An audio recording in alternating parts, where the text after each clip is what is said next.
Tonight, the future budget for the city of Madison turned into a discussion on policing. In the last half hour, the Finance Committee approved funding for a new position, an independent police monitor. Amy Reed shows us how this topic brought a lot of people out to voice their opinion tonight.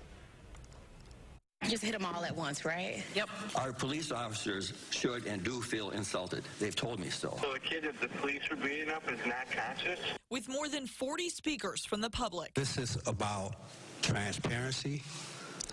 This is about accountability. Upper State Street is fast becoming a no-go zone. One issue was clear. But nothing says bash the cops more than creating that $200,000 full-time professional police critic. While the City Finance Committee decides what the budget for next year will be, people are watching next steps on policing. There were two possible amendments on this. One would give funding for more officers. Another would cut funding for a new independent police monitor, the primary recommendation of the Police Ad Hoc Committee that's met for the past 4 years. I think that our responsibility is to really then do what they tell us is most needed, which is an independent monitor for the Madison Police Department. The monitor would act as oversight for police policy and procedure. Many at the meeting said they wanted it, naturally, including those who worked on the committee. It's explicitly about making sure that these recommendations that we are putting forward are not just implemented correctly, but are seen through, and that MPD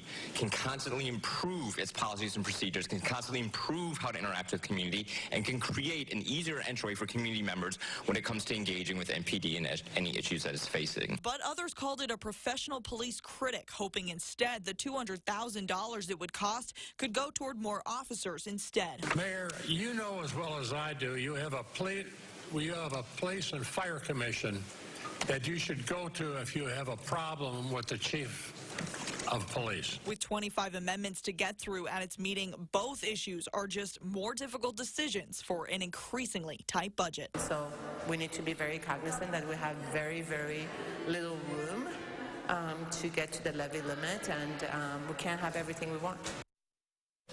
The Finance Committee is still at its meeting now, and members haven't made a decision on funding more police officers yet.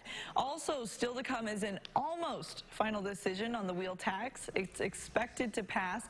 A slight change there, though. Alders have approved a $40 reimbursement program for people on food stamps to help offset the cost of the fee.